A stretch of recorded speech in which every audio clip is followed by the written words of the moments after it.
Oke, hari ini saya mau Pak berbagi Rusdi, kasih sebelum karunia. mulai kasih saya co-host dulu Pak Rusdi supaya saya bisa Oke, oke. kontrol. Oke, sebentar.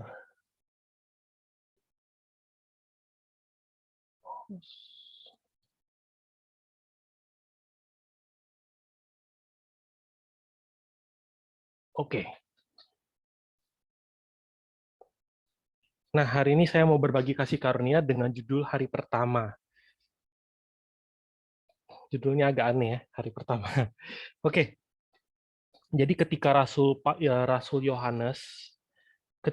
Yohanes memulai Injilnya, Rasul Yohanes menjelaskan tentang hal yang pada mulanya. Hal yang pada mulanya, kenyataan yang paling esensi dan yang paling hakiki dengan kalimat ini.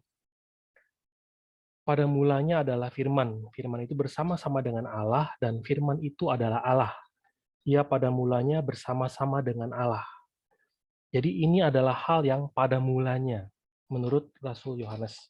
Artinya tidak ada sesuatu yang ada sebelum ini. Bahkan di ayat 3 dicatat, segala sesuatu dijadikan oleh Dia, dan tanpa Dia, tidak ada sesuatu pun yang telah jadi dari segala yang dijadikan. Maka, kalau kita baca ayat Yohanes 1 ini, terus kita baca juga Kejadian 1, kita perhatikan Kejadian 1, pencatatan tentang penciptaan. Pencatatan tentang penciptaan itu seperti ini. Nah, Kejadian 1 ya. Pada mulanya Allah menciptakan langit dan bumi, bumi belum berbentuk dan kosong, gelap gulita menutupi samudera raya, dan roh Allah melayang-layang di atas permukaan air. Ini Kejadian 1. Kalau kita perhatikan dua pasal ini, Yohanes 1 sama Kejadian 1, kita bisa memahaminya seperti ini. Keadaan awal penciptaan itu, bumi belum berbentuk, bumi juga kosong, dan bumi juga gelap. Lalu Allah terus bekerja menjadikan segala sesuatu selama 6 hari. Jadi selama 6 hari itu Allah menciptakan misalnya terang, cakrawala, terus Allah memisahkan air supaya air berkumpul, terus tanah mengeluarkan tumbuhan berbiji, terus Allah menciptakan benda-benda di langit, makhluk-makhluk yang hidup di air dan makhluk-makhluk yang hidup di udara. Terakhirnya Tuhan ciptain binatang dan manusia. Maka setelah semuanya selesai, Allah beristirahat pada hari ketujuh. Kenapa? Karena bumi sudah tidak lagi gelap. Bumi tidak lagi kosong, dan bumi sekarang sudah berbentuk. Dan yang paling utamanya, manusianya sekarang sudah ada. Nah, jadi karena hari ketujuhnya sudah genap, maka Allah istirahat. Dan ciptaan-ciptaan bagaimana? Ciptaan-ciptaan itu hidup sambil memuliakan Allah. Khususnya manusia. Manusia diberikan kuasa untuk menguasai segala sesuatu mewakili Allah. Mereka kemudian beranak cucu, menyebar, memenuhi seluruh bumi, sambil ngapain? Sambil mengatur dan mengelola dunia ini. Nah, jika manusia mengerti seperti ini bagus sekali. Manusia tersebut akan menjadi sosok yang sadar akan keberadaannya.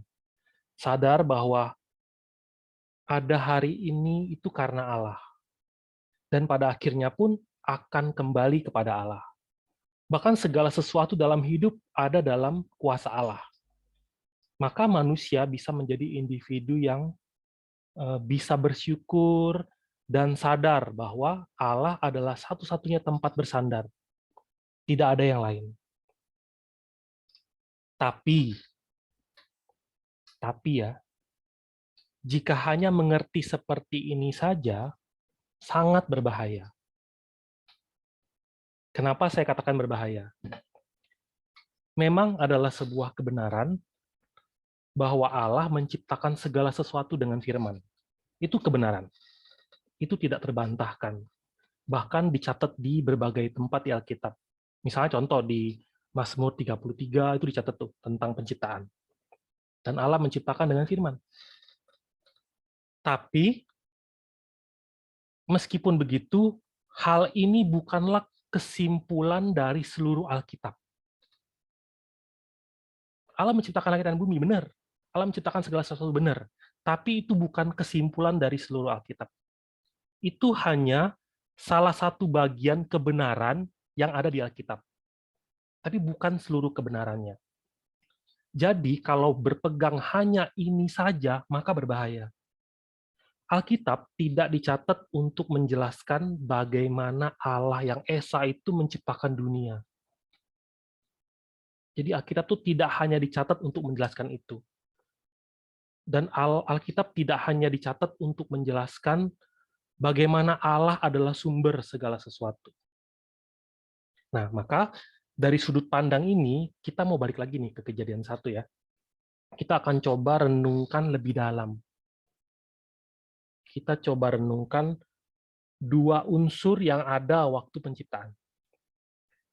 Terang di hari pertama, sama manusia di hari terakhir. Dua ini aja yang kita akan lihat, terang sama manusia. Dicatat di Kejadian 1, Tuhan yang buat kan, terangnya, manusianya, semuanya jadi. Terang jadi, manusia jadi. Maka sejak dari ribuan tahun yang lalu, itu sudah ada. Tapi apakah yang Tuhan maksudkan sama dengan apa yang kita pikirkan? Kalau kita baca lanjut pencatatan Rasul Yohanes, di Yohanes 1 ayat 9, terang yang sesungguhnya yang menerangi setiap orang sedang datang ke dalam dunia. Ini catatan yang mengagetkan. Kenapa? Karena ada terang yang sesungguhnya. Bukan terang yang selama ini kita tahu. Tetapi yang sesungguhnya, yang sejati. Itu sedang datang. Lagi datang. Bukan akan datang. Atau bukan mau datang, tapi sedang datang. Ini ngomongin Yesus kan? Apakah Yesus terang, badannya gitu mengkilat, bersinar? Di ayat 10 dicatat apa? Ia telah ada di dalam dunia, dan dunia dijadikan olehnya, tetapi dunia tidak mengenalnya. Dunia tidak mengenal terang yang sejati ini. Bukan saja dunia tidak mengenalnya, dunia menolaknya. Dicatat di ayat 11, ia datang kepada milik kepunyaannya, tetapi orang-orang kepunyaannya itu tidak menerimanya. Ada satu pelajaran yang penting, judulnya Mengenal Adalah Hidup Kekal. Saya mengundang teman-teman sekalian untuk ikut pelajaran ini dengan Panatua Van Fani. Beliau akan sharing sekitar 10-12 pelajaran dasar. Salah satunya tentang ini, mengenal adalah hidup kekal. Kita lanjut ya. Ayat 12. Tetapi semua orang yang menerimanya diberinya kuasa supaya menjadi anak-anak Allah, yaitu mereka yang percaya dalam namanya. Orang-orang ini yang percaya dalam nama Yesus diberi kuasa menjadi anak-anak Allah. Secara fisik, secara luar tidak ada perubahan bagi orang-orang yang menerimanya. Tidak ada yang bisa kelihatan kasat mata. Misalnya badannya tuh nggak langsung atau bersayap atau dia terbang atau bersinar, enggak. Secara luar orang-orang yang menerimanya dan orang-orang yang tidak menerimanya dari luar sama. Jadi secara luar tidak ada perbedaan, sama seperti orang-orang pada umumnya. Manusia-manusia lain sama. Jadi bukan hanya ada terang yang sejati, ada juga manusia yang sejati. Yang bagaimana? Di ayat 13 diterangkan, orang-orang yang diperanakkan bukan dari darah atau dari daging, bahkan bukan pula secara jasmani oleh keinginan seorang laki-laki, melainkan dari Allah. Coba bayangin. Orang-orang yang diperanakkan bukan dari darah atau dari daging, tapi dari Allah.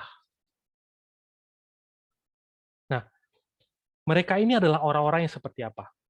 Orang-orang yang lahir baru. Yesus menjelaskan di Yohanes 3, Yesus menjawab katanya, "Aku berkata kepadamu, sesungguhnya jika seorang tidak dilahirkan kembali, ia tidak dapat melihat kerajaan Allah." Kata Nikodemus kepadanya, "Bagaimana mungkin seorang dilahirkan kalau ia sudah tua?" Dapatkah ia masuk kembali ke dalam lahir ibunya dan dilahirkan lagi? Ya jawab Yesus, aku berkata kepadamu, sesungguhnya jika seorang tidak dilahirkan dari air dan roh, ia tidak dapat masuk ke dalam kerajaan Allah. Apa yang dilahirkan dari daging adalah daging, dan apa yang dilahirkan dari roh adalah roh. Janganlah engkau heran karena aku berkata kepadamu, kamu harus dilahirkan kembali.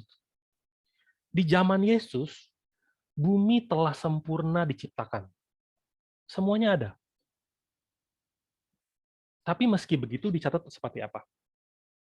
Terang, terang yang sejati itu sedang datang.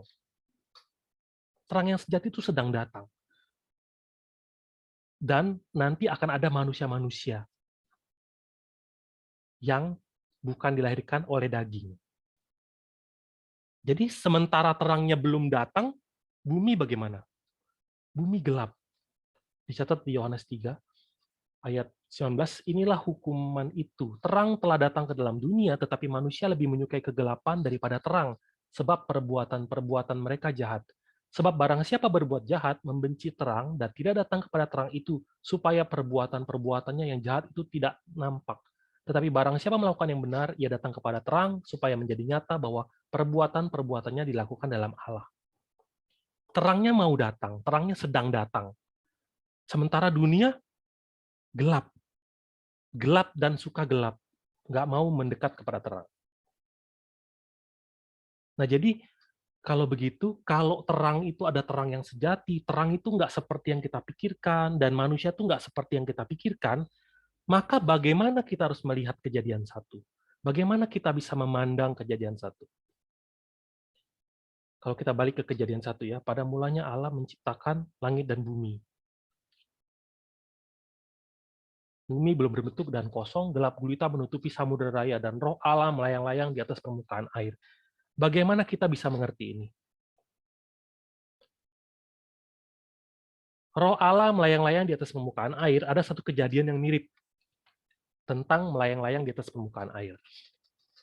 Di kejadian 8, ketika air bah menutupi bumi, untuk mengecek keadaan bumi, Nuh lepasin burung gagak.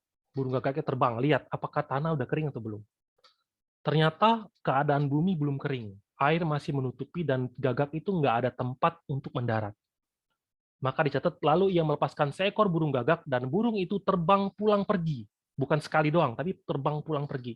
Sampai air itu menjadi kering dari atas bumi. Terus terbang, terus cek, sudah kering belum, sudah kering belum. Kenapa burungnya selalu kembali?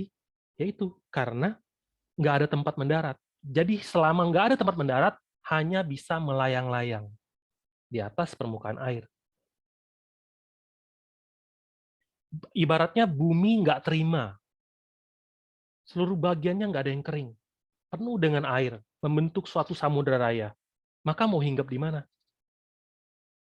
Nah, kemarin terakhir kita bahas, sebelum air bah menutupi bumi, apa yang telah menutupi bumi duluan? Ada sesuatu yang telah menutupi bumi duluan, yaitu dosa dan kejahatan. Jadi sebelum air bah menutupi bumi, dosa dan kejahatan itu sudah menutupi bumi. Seluruh manusia hanya jahat. Jadi kalau ada suatu kebudayaan, kalau ada suatu suku, meski banyak bangsa, meski banyak negara di zaman itu pun, semuanya jahat. Peristiwa ini peristiwa yang mirip dicatat di Wahyu. Wahyu 17 ayat 1 dan 15. Lalu datanglah seorang dari ketujuh malaikat yang membawa ketujuh cawan itu dan berkata kepadaku, mari ke sini, aku akan menunjukkan kepadamu putusan atas pelacur besar yang duduk di tempat yang banyak airnya. Ada pelacur yang duduk di tempat yang banyak airnya. Di ayat 15 dicatat, lalu ia berkata kepadaku, semua air yang telah kau lihat, di mana wanita pelacur itu duduk adalah bangsa-bangsa dan rakyat banyak dan kaum dan bahasa. Jadi seluruh bangsa, seluruh rakyat, seluruh kaum, seluruh bahasa memenuhi bumi. Seperti air menutupi lautan. Nah,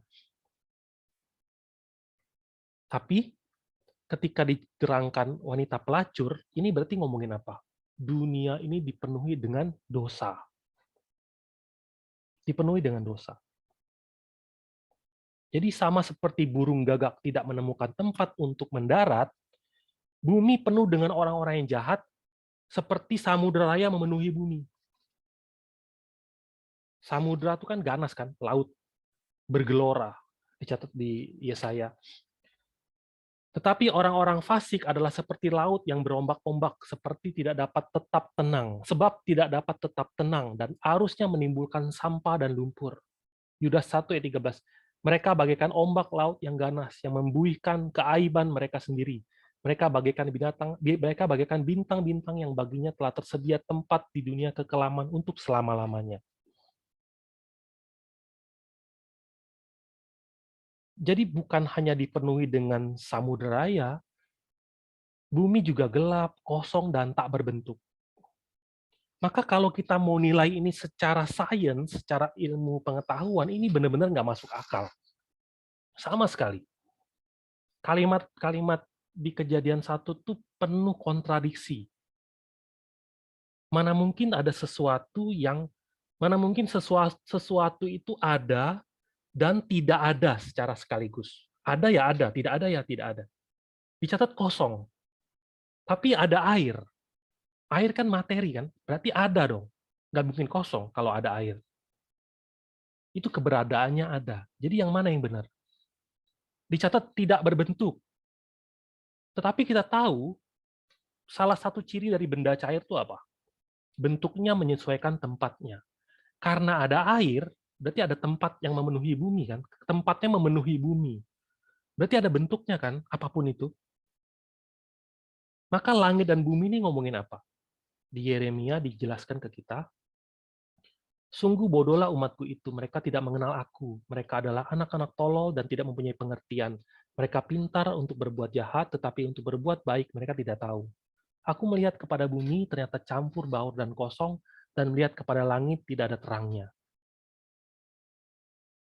Aku melihat kepada gunung-gunung, ternyata goncang, dan seluruh bukit pun goyah. Aku melihat ternyata tidak ada manusia, dan semua burung di udara sudah lari terbang. Aku melihat ternyata tanah subur sudah menjadi padang gurun, dan segala kotanya sudah runtuh di hadapan Tuhan, di hadapan murkanya yang menyala-nyala. Jadi untuk menjelaskan umat Allah yang bodoh itu, Allah jelasinnya seperti apa? Bumi itu campur baur dan kosong, langit pun nggak ada terangnya. Jadi pada mulanya Allah menciptakan langit dan bumi. Yang mau Tuhan sampaikan itu apa? Itu ngomongin hati. Hati manusia pada mulanya adalah seperti ini. Gelap, kosong, tidak berbentuk, samudera yang memenuhi. Kalau baca di 2 Petrus 2, ayat 12, yaitu kamu yang menantikan dan mempercepat kedatangan hari Allah, pada hari itu langit akan binasa dalam api, dan unsur-unsur dunia akan hancur karena nyalanya. Tetapi sesuai dengan janjinya, kita menantikan langit yang baru dan bumi yang baru, di mana terdapat kebenaran. Apa yang terdapat di langit dan bumi yang baru, yang nggak ada di langit dan bumi yang lama? Kebenaran. Maka mesti kita awalnya hatinya gelap, apakah pencatatannya berakhir begitu saja? Tidak kan? Allah tidak diam saja. Allah bekerja. Nah, pada keadaan yang seperti ini, Allah berfirman. Pertama kalinya apa? Jadilah terang. Maka pada mulanya ini tuh kapan? Bagi setiap kita, masing-masing kita itu ada pada mulanya masing-masing. Nah, dan Allah berfirman sejak pada mulanya. Hari ini saya hanya akan bahas hari pertama. Hari pertama tentang penciptaan ya. Kita akan lihat. Berfirmanlah Allah, jadilah terang, lalu terang itu jadi. Allah melihat bahwa terang itu baik, dan lalu dipisahkannya lah terang itu dari gelap, dan Allah menamai terang itu siang, dan gelap itu malam. Jadilah petang, dan jadilah pagi. Itulah hari pertama. Siang, Inggrisnya itu day, malam itu Inggrisnya night ya. Day and night, siang dan malam. Jadi, ketika petang datang, Tanda-tandanya itu kita tahu, langit mulai gelap, oh petang udah mulai datang. Berarti apa? Malam sudah mendekat. Tapi kemudian ketika makin terang, harinya makin terang, kita tahu, oh pagi mulai datang. Pagi mulai datang. Nah, satu hari di Alkitab adalah selalu gelap duluan, baru terang. Awalnya petang, kemudian pagi. Maka dicatat jadilah petang dan jadilah pagi. Itulah hari pertama. Hari kedua juga sama, hari ketiga juga sama. Nah, maka di Israel, pergantian hari itu mulai dari jam 6 sore. Jadi kalau jam 6 sore itu harinya ganti. Kalau kita kan kalender modern setiap jam 12 malam kan, kalendernya ganti. Kalau mereka jam 6 sore, itu udah hari baru. Nah, jadi lewat peristiwa ini Tuhan mau ajarin apa? Kondisi bumi pada mulanya gelap, itu sama seperti hati manusia yang gelap. Seperti malam gelap. Tapi ketika Allah berfirman, jadilah terang, terang itu jadi. Kapan terang itu bisa jadi? Kapan gelap bisa menjadi terang? Satu hari itu begitu. Satu hari itu gelap menjadi terang. Itu bisa terjadi kalau terangnya datang. Di Yohanes 8 ayat 12, maka Yesus berkata pula kepada orang banyak, katanya, akulah terang dunia. Barang siapa mengikuti aku, barang siapa mengikut aku, ia tidak akan berjalan dalam kegelapan, melainkan ia akan mempunyai terang hidup. Beberapa ayat referensinya ini. Teman-teman bisa baca lagi. Yesus adalah terang itu. Ketika terang itu datang, manusia bisa menjadi terang. Nah, di zaman Yesus, manusia-manusia gelap. Bahkan murid-murid pun gelap. Tapi kemudian dimulai dari murid-murid, semuanya pelan-pelan menjadi terang. Dan sampai hari ini apa? Iman kekristenan diwariskan. Nah, sekarang pertanyaannya ya, kita mau renungin. Apanya dari Yesus yang bisa membuat manusia menjadi terang? Apa yang Yesus bawa yang bisa membuat manusia yang gelap bisa menjadi terang? Apanya? Nah, kalau kita baca di Mazmur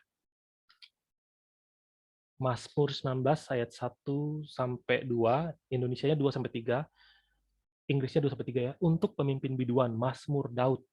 Langit menceritakan kemuliaan Allah dan cakrawala memberitakan pekerjaan tangannya. Hari meneruskan berita itu kepada hari dan malam menyampaikan pengetahuan itu kepada malam. Inggrisnya lebih apa ya? Baik terjemahannya. And night unto night reveals knowledge. Day unto day utter speech, and night unto night reveal knowledge. Kalau hari meneruskan berita itu kepada hari kan, harusnya tuh siang. Day kan siang. Siang meneruskan berita itu kepada siang. Tapi kalau malam, yang disampaikan apa? Reveal, menampilkan, menampakkan pengetahuan. Kalau kepada yang terang, day, yang disampaikan apa? Berita. Tapi bagi yang gelap, yang dibutuhkan apa? Pengetahuan.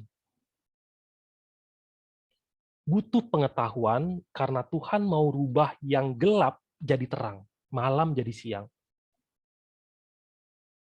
Jadi pengetahuan memberitahukan apa? Keadaan malam. Bahwa manusia itu awalnya dari malam dulu. Keadaan manusia itu seperti itu, gelap. Tapi walaupun seperti itu, bisa masuk ke dalam terang Allah yang ajaib. Sehingga dicatat di 1 Petrus 2 ayat 9, tetapi kamulah bangsa yang terpilih, imamat yang rajani, bangsa yang kudus, umat kepunyaan Allah sendiri, supaya kamu memberitakan perbuatan yang besar dari Dia yang telah memanggil kamu keluar dari kegelapan kepada terangnya yang ajaib. Jadi Allah memanggil kita keluar dari mana? Dari kegelapan. Efesus 5 ayat 8, memang dahulu kamu adalah kegelapan, tetapi sekarang kamu adalah terang di dalam Tuhan. Sebab itu hiduplah sebagai anak-anak terang. Dicatat seperti ini. Maka apanya dari Yesus yang bisa membuat kita terang? Yang bisa membuat kita terang pada akhirnya adalah kepenuhan Kristus yang dimulai dari kesatuan iman lewat pengetahuan yang benar. Dicatat di Efesus 4 ayat 13. Sampai kita semua telah mencapai kesatuan iman dan pengetahuan yang benar tentang anak Allah, kedewasaan penuh dan tingkat pertumbuhan yang sesuai dengan kepenuhan Kristus. Ini yang bisa buat kita terang. Maka Yesus berkata apa? Yesus berkata di Yohanes 6 ayat 63, Rohlah yang memberi hidup, daging sama sekali tidak berguna. Perkataan-perkataan yang kukatakan kepadamu adalah roh dan hidup. Dagingnya nggak berguna. Maksud Yesus tuh bentukku secara fisik itu tidak bisa menjadikan kalian terang. Perkataan-perkataan yang kukatakan kepadamu itulah roh dan hidup. Inilah pekerjaan hari pertama, pekerjaan yang memberikan terang, pekerjaan yang berfirman, jadilah terang. Jadi 3 tahun pelayanan umum Yesus, itu adalah pekerjaan yang seperti Allah sedang berfirman, jadilah terang. Nah, dengan hati seperti apa Tuhan Yesus berfirman?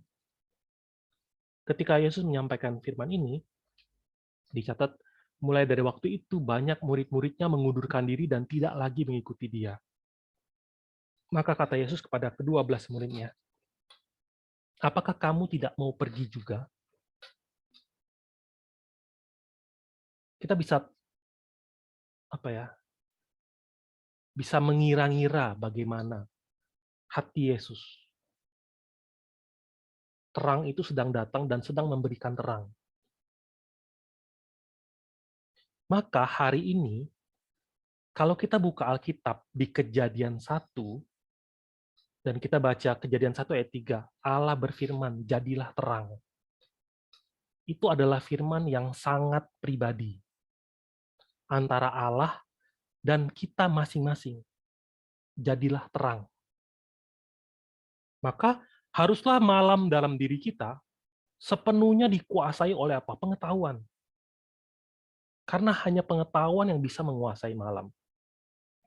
Bukan hanya untuk mengetahui bedanya malam apa siang itu bagaimana, atau mengetahui bedanya tidak percaya dan percaya. Apa bedanya orang percaya? Apa bedanya orang nggak percaya? Oh, aku tahu aku sedang percaya, oh aku sedang tidak percaya. Kehidupanku kehidupan yang percaya, apa kehidupan yang tidak percaya? Bukan soal bisa membedakan doang, tetapi bisa menguasai dua-duanya. Sehingga dicatat di 1 Tesalonika 5, karena kamu semua adalah anak-anak terang dan anak-anak siang. Kita bukanlah orang-orang malam atau orang-orang kegelapan. Kolose 3 ayat 10, dan telah mengenakan manusia baru yang terus-menerus diperbaharui untuk memperoleh pengetahuan yang benar menurut gambar kalitnya. Terus-menerus diperbaharui.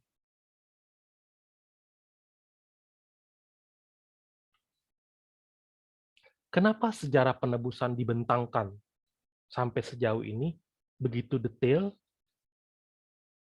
Karena penulis pengen manusia hari ini, orang-orang Kristen terutama, menguasai semua malam yang dalam dirinya lewat pengetahuan. Nah, sekarang pertanyaan lanjutan. Itu kan ketika Yesus datang kan? Ketika Yesus datang, Yesus memberikan terang. Bagaimana dengan zaman sebelum Yesus datang? Yaitu zaman Perjanjian Lama. Apakah ada pekerjaan memberikan terang? Pekerjaan hari pertama? Ada. Dicatat di 2 Petrus 3 ayat 8, akan tetapi, saudara-saudaraku yang kekasih, yang satu ini tidak boleh kamu lupakan, yaitu bahwa di hadapan Tuhan, 1 hari sama seperti 1000 tahun, dan 1000 tahun sama seperti 1 hari. Rasul Paulus bilang, yang satu ini tidak boleh kamu lupakan. 1 hari 1000 tahun, 1000 tahun 1 hari. Jadi kalau kita mau lihat hari pertama, 1000 tahun pertama, 1 hari penciptaan, 1000 tahun, itu zaman apa? Ini adalah zaman Adam sampai Nuh. Teman-teman yang ikut semua kelas-kelas kita sebelum hari ini, teman-teman akan tahu dengan benar apa yang saya maksud zaman Adam sampai Nuh. Karena itu selama 10 pertemuan kita bahas. Ini adalah zaman di mana pewarisan iman pertama-tama terjadi. Pewarisan iman itu pekerjaan apa? Pekerjaan memberikan terang, kan? Siapa yang awalnya dari kegelapan, tetapi kemudian menggenapi firman dan menjadi terang. Kan Allah berfirman, jadilah terang. Digenapi sama dia, dan dia jadi terang. Akhirnya apa? Allah pisahkan dari segala kegelapan. Hari pertama begitu kan?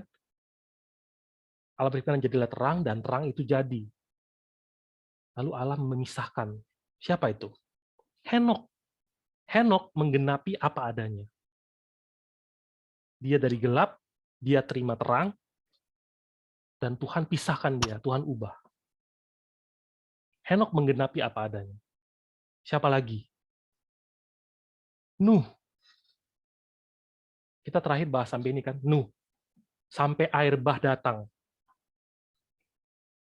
Pekerjaan memberikan terang di 1000 tahun ini terus berlangsung, mulai dari Adam sampai ke Nuh, sampai ke anak-anak Nuh. Lalu setelah Nuh bagaimana? Setelah Nuh, 1000 tahun kedua, hari kedua, ini berbicara tentang zaman Nuh sampai Abraham. Kita belum bahas ini. Kita akan bahas ini minggu depan. 1000 tahun pekerjaan di hari kedua berbicara tentang zaman Nuh sampai Abraham.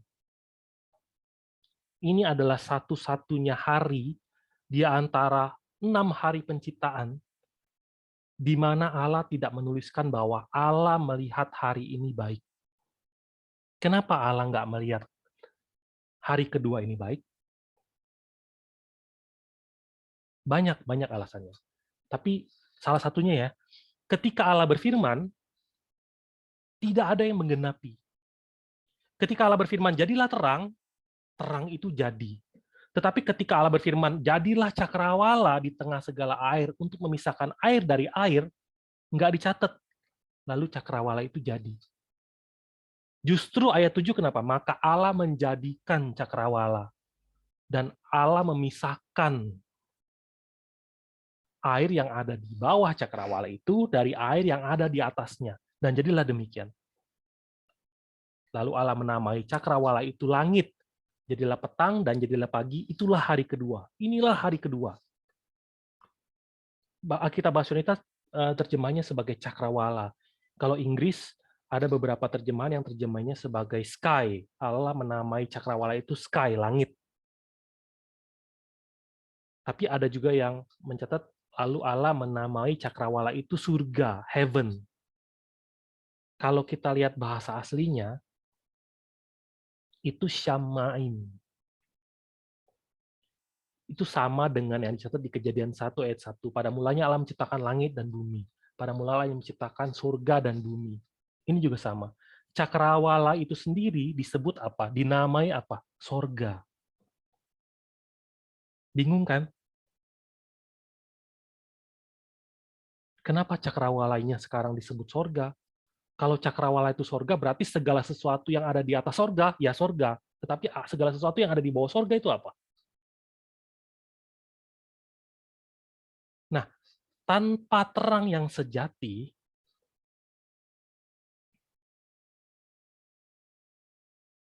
pengetahuan tentang sorga itu apa? Tanpa terang yang sejati, kebenaran yang sejati itu nggak mungkin didapetin, nggak mungkin dimiliki. Sudut pandang yang sejati itu nggak mungkin ada. Maka manusia akan hidup bagaimana? Dengan kebenarannya masing-masing, dengan langitnya masing-masing, dengan surganya masing-masing, dengan cakrawalanya masing-masing. Hari ini kalau kita keluar, kita lihat langit, itu langit tuh. Nggak bisa lagi kita lihat di atasnya. Itu batasan. Hal tertinggi yang bisa diketahui masing-masing kita, itu langit. Dengan kata lain apa? Tingkat kebenaran masing-masing.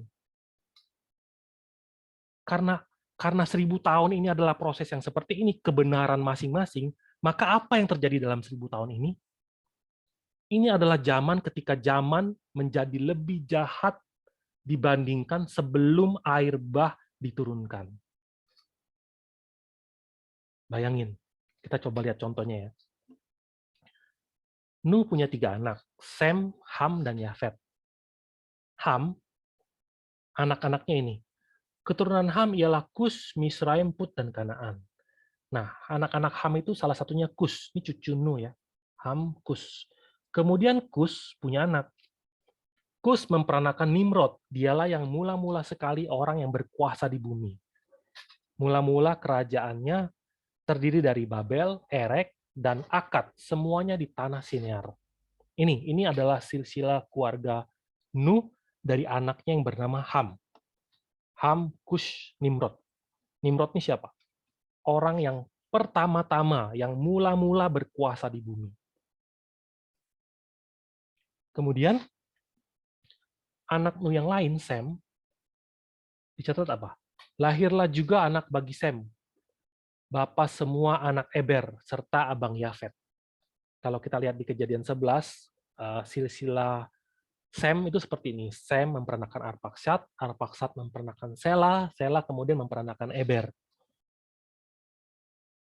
Nah, mereka ini tinggalnya di mana? Daerah kediaman mereka terbentang dari Mesa ke arah Sefar, yaitu pegunungan di sebelah timur. Itulah keturunan Sem.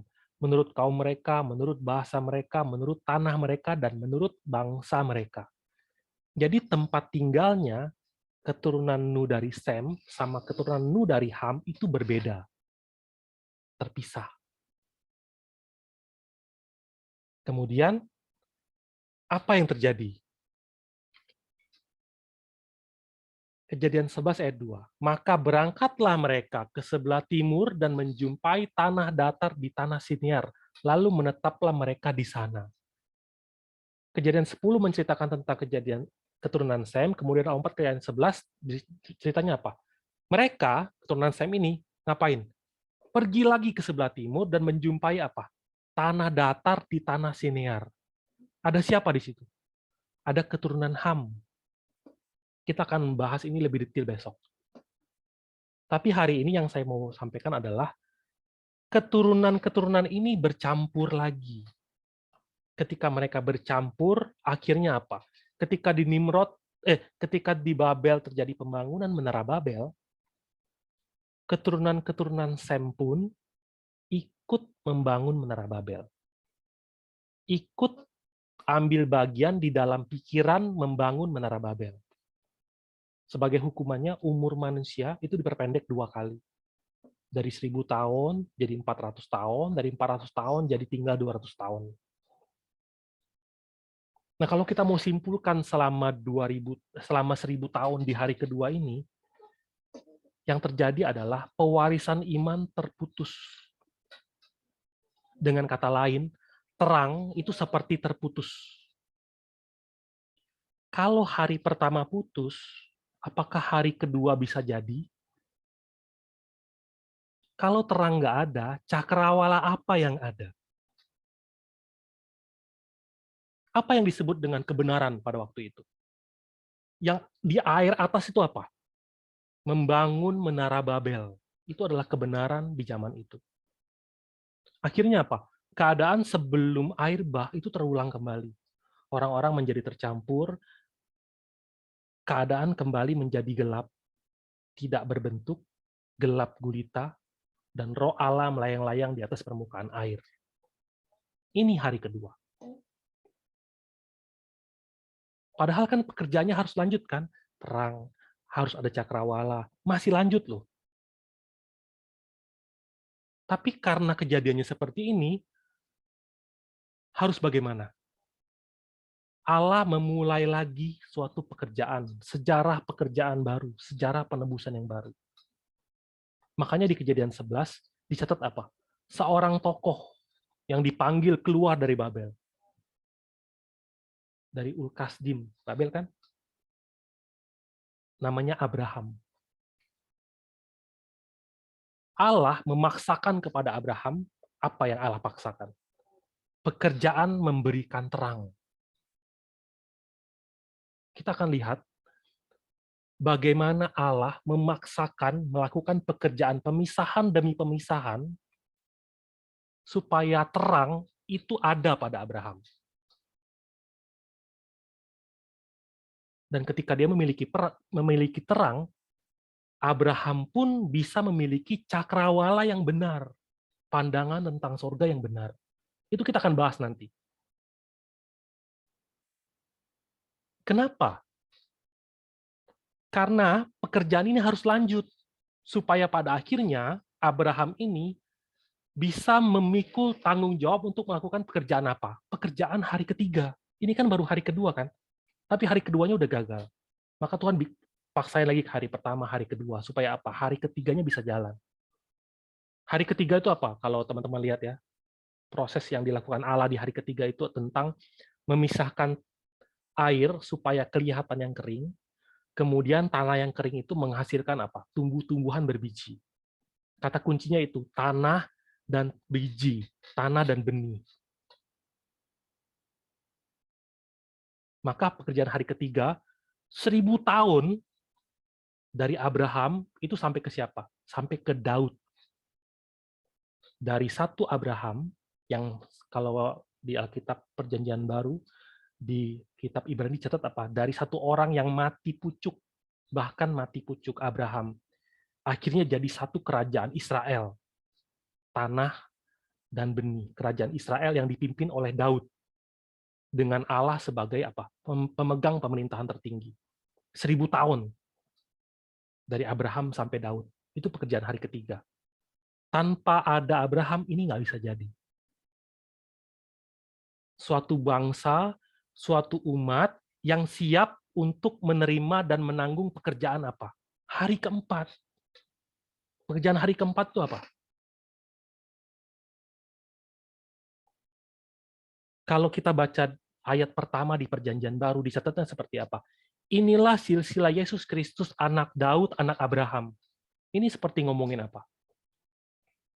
Ini seperti ngomongin pekerjaan 1000 tahun dari Daud sampai Yesus Kristus, 1000 tahun, hari keempat, itu ketika Allah menempatkan matahari. Apa itu matahari?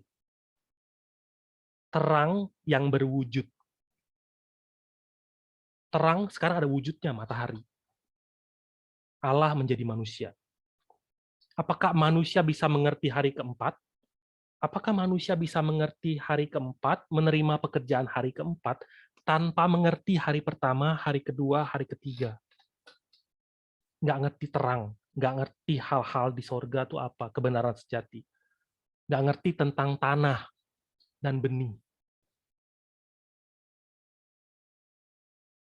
Maka ketika Allah datang, apakah dunianya ada terang, ada cakrawala yang benar, tanah yang menghasilkan tumbuh-tumbuhan yang berbiji, apakah ada?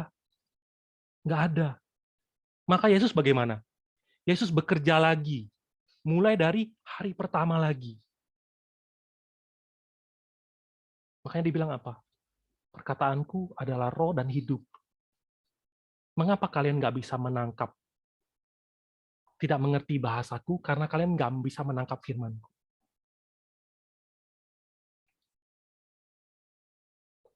Makanya Yesus harus bekerja lagi. Hari pertama lagi. Terang lagi. Ada yang bisa bantu baca 2 Korintus 4 ayat 6.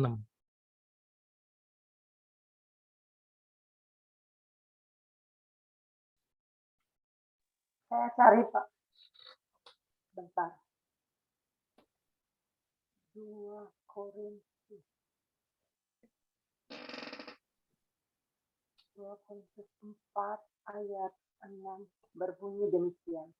Sebab Allah yang telah berfirman, dari dalam gelap akan terbit terang. Ia juga yang membuat terangnya bercahaya di dalam hati kita, supaya kita beroleh terang dari pengetahuan tentang kemuliaan Allah yang nampak pada wajah Kristus.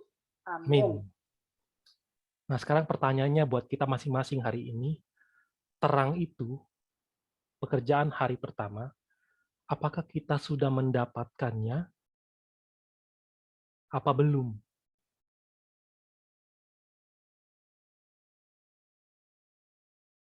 Di pertemuan berikutnya, saya akan berbagi cerita tentang kehidupan dari Nuh sampai Abraham. Untuk teman-teman bisa lebih memahami apa sih yang dimaksud dengan pekerjaan memaksakan terang. Sehingga pada akhirnya kita bisa mengerti segala sesuatu dicatat hanya untuk memberikan kita iman. Nah, sampai di sini ada kita tutup doa Bapa kami dulu, kemudian kalau ada pertanyaan boleh ya. Bapa kami yang di surga, dikuduskan namamu, datanglah kerajaanmu, jadilah kehendak-Mu di bumi seperti di surga. Berilah kami pada hari ini makan kami yang cukupnya, dan ampunilah kesalahan kami, seperti kami pun mengampuni orang yang bersalah kepada kami. Dan masukkan kami dalam cobaan, tapi lepaskanlah kami dari yang jahat. Karena Engkau lah yang punya kerajaan dan kuasa dan kemuliaan sampai selama-lamanya. Amin. Beri kemuliaan pada Tuhan. Ya, bagi teman-teman